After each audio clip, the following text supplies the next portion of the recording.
The image you're looking at shows the residential complex for workers at the Laoyuan Steel Factory, located in Hebei Province, China. Most of the residents here were longtime employees of the steel plant. It was a peaceful neighborhood. People knew each other, supported one another, and lived simple, contented lives. But in October 2006, something strange happened. Residents began to notice that one family, the Lees, who lived on the 5th floor of Building 12, had vanished without a word.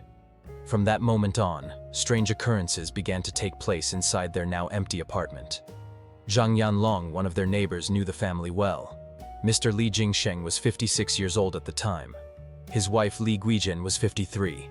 Their son Li Chao was 26 years old and happened to work at the same factory as Zhang. After October 23, 2006, Li Chao stopped coming to work. Concerned, Zhang, under the direction of their supervisor, went to the Li family apartment to check in. But the door was always locked. No one ever answered.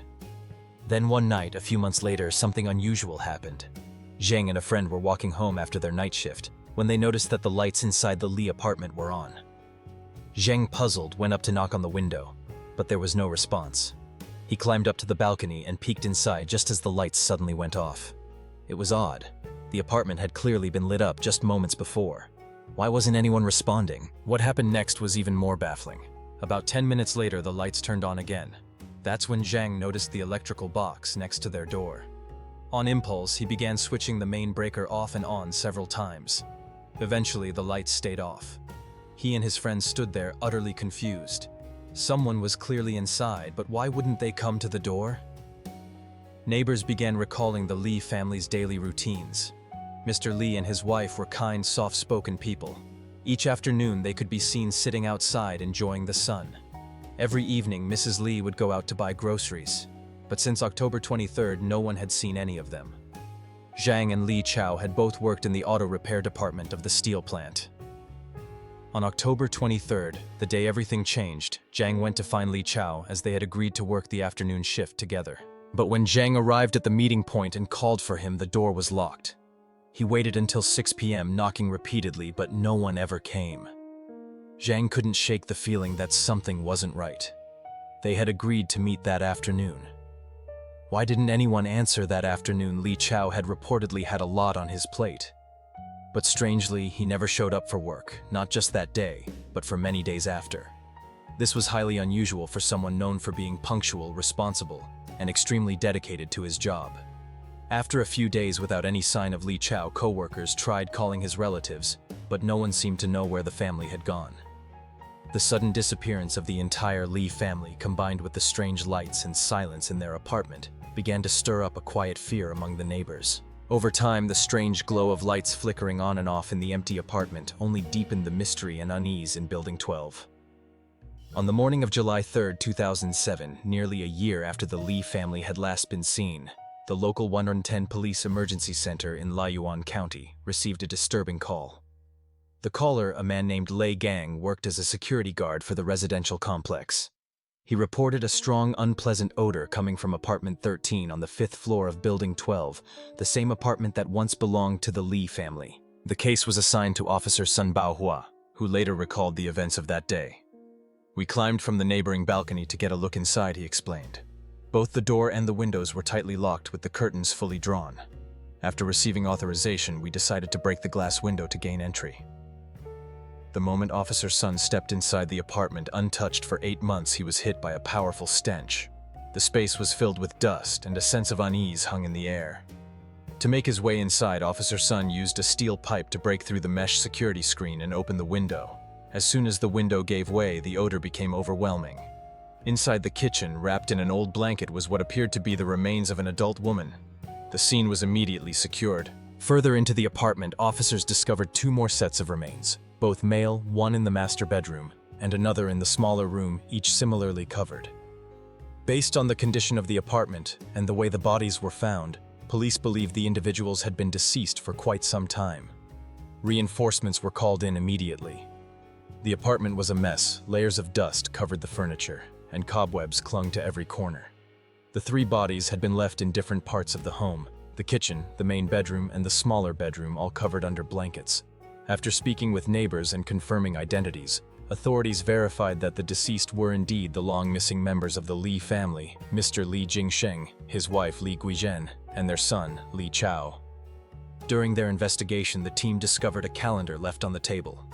It hadn't been touched since October 23, 2006. Forensic analysis confirmed that all three family members likely passed on that exact date. That morning, Li Xiao had gone to work as usual, but he never returned after lunch. It seemed that whatever happened occurred shortly after he came home. From the time of the incident until the discovery in July 2007, nearly 8 months had passed. According to forensic results, Li Jingsheng had signs of suffocation, while his wife and son had multiple wounds.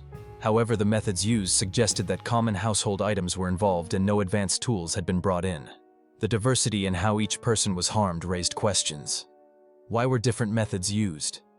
Did this suggest more than one person involved, or was it an attempt to confuse investigators? The case was complex: 3 victims, 3 locations in the home, and varying signs of struggle. And then the mysterious lights appearing months later. Could someone have returned? Investigators searched for anything that could help identify a suspect. Most traces were gone due to time, but on the floor they discovered 3 distinct footprints. One had traces of blood. The other 2 were prints left in the dust, and another looked like someone had walked in with wet shoes. Captain Ma Yongquan of the Criminal Investigation Unit speculated that 2 of these were left after the incident. It seemed that someone had returned, maybe to cover their tracks. There was no sign of forced entry. The doors and windows were untouched. This led investigators to believe the person either knocked or had a key. The suspect had to be someone who knew the family, someone close. Inside the house, investigators found no signs of struggle from the victims. It appeared that all 3 had been taken by surprise and were unable to defend themselves. Mr. Li Jingsheng, the father, was found in the bedroom. He was still wearing his pajamas, and his day clothes were neatly hung on a hook, strongly suggesting he had been at home and relaxed when the incident occurred. Based on these observations, the pajamas, the orderly room, and the intact doors and windows, police suspected that the attacker had entered through the front door and was likely someone familiar to the family. This raised a critical question. What was the killer's real motive? One significant detail from the forensic report was the use of an electrical cord in the father's case. The force and angle suggested the attack came from behind and was sudden and severe, possibly fueled by personal emotion or resentment. While examining the crime scene, police also looked into the personal relationships of Li Chao, Mr. Li's son.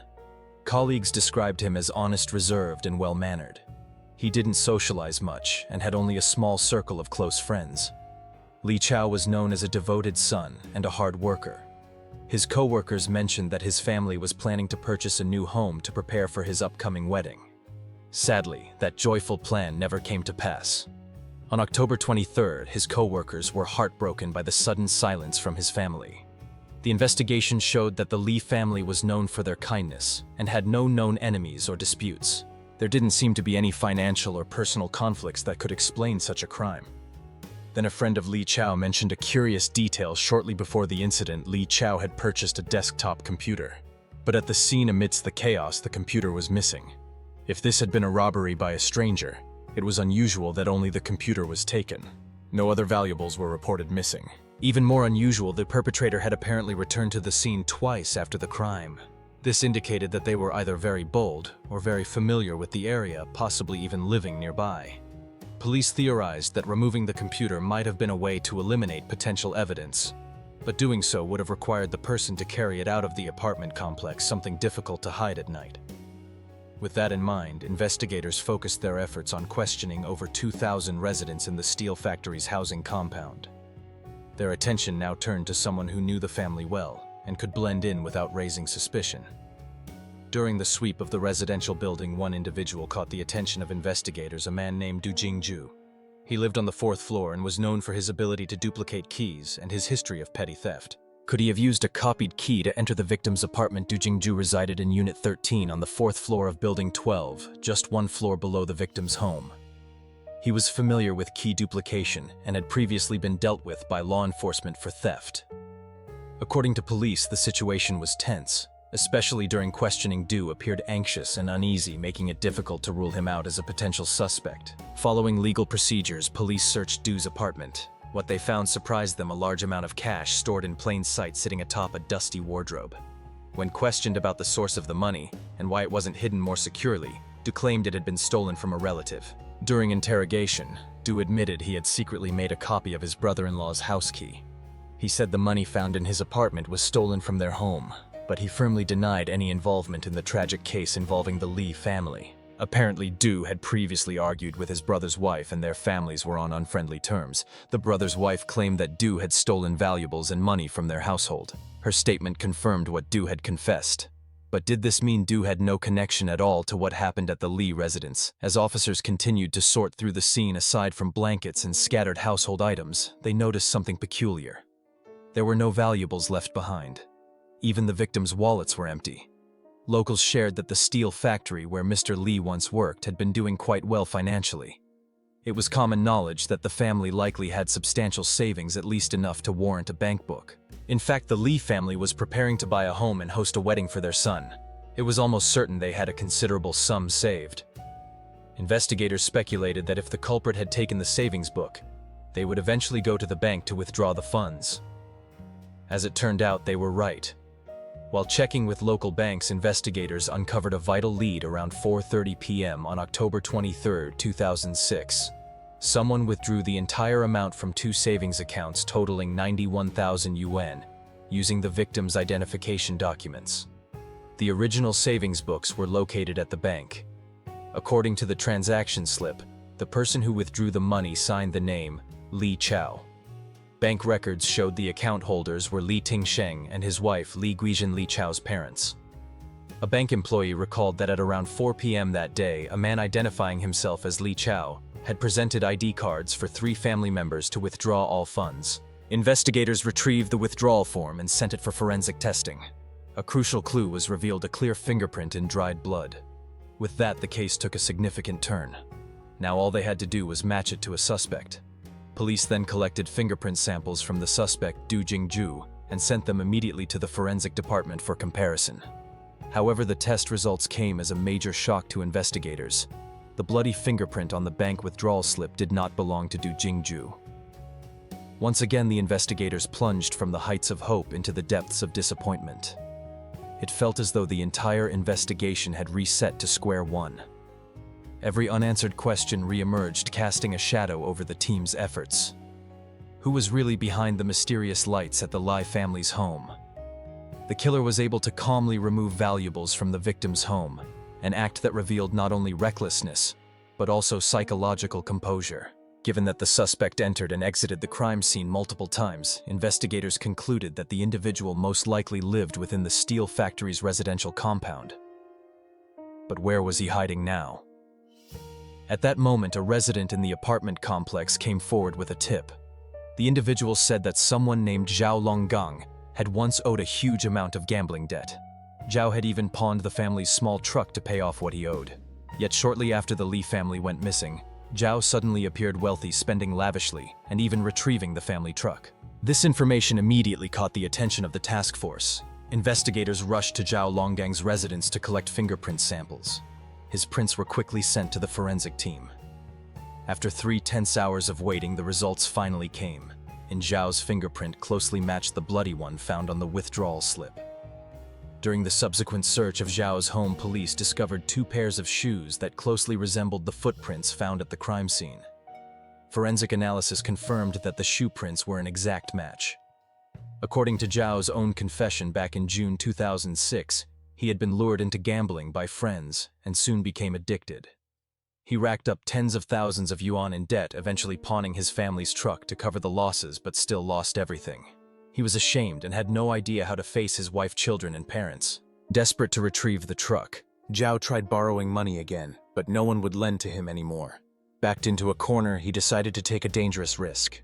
Upon hearing that the Li family was planning to buy a house and throw a wedding for their son, Zhao assumed they had money on hand. This sparked his intention to steal. At around 11 a.m. on October 23, 2006, he went to the Li residence looking for an opportunity.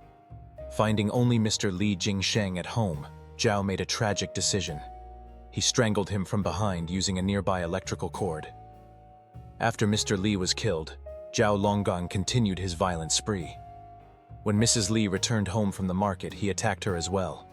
Later that day, when their son Li Chao arrived home from work, Zhao confronted him, threatening him to hand over the family's savings book and ID. Afterward, he also took Li Chao's life. In the months that followed, burdened once again by gambling debts, Zhao returned twice to the Li family's home. He stole a mobile phone and a computer, hoping to exchange them for cash. At last, the mystery behind the strange lights at the Li residence was solved. Zhao had gambled more than just money, he gambled with human lives. But it wasn't until after the crime that he truly realized the magnitude of what he had done. In chasing after money, he didn't just destroy one happy family, he destroyed his own as well, along with his future and freedom. Zhao Longgang was arrested and faced the death penalty for his brutal actions. The horrifying case that had shaken the steel factory neighborhood finally reached its conclusion. Yet the fear and sorrow it left behind would linger in the minds of the people for years to come. Apartment 13, once filled with the laughter and warmth of the Li family, now sits abandoned. Its doors locked, its silence chilling. Residents often speak of the family as a painful reminder of how fragile life can be and how destructive unchecked greed becomes. Their story is a heartbreaking lesson for us all about the importance of kindness, gratitude, and the irreplaceable value of human life. It also serves as a stark warning to those slipping down the dark path of gambling and addiction. Turn back before it's too late. No matter what, life must go on. Those left behind must carry forward, learning from past pain, choosing compassion, and building a stronger, safer community. A place where tragedies like this will never happen again. That's the end of today's story. Thank you for watching, and I'll see you in the next video. Take care.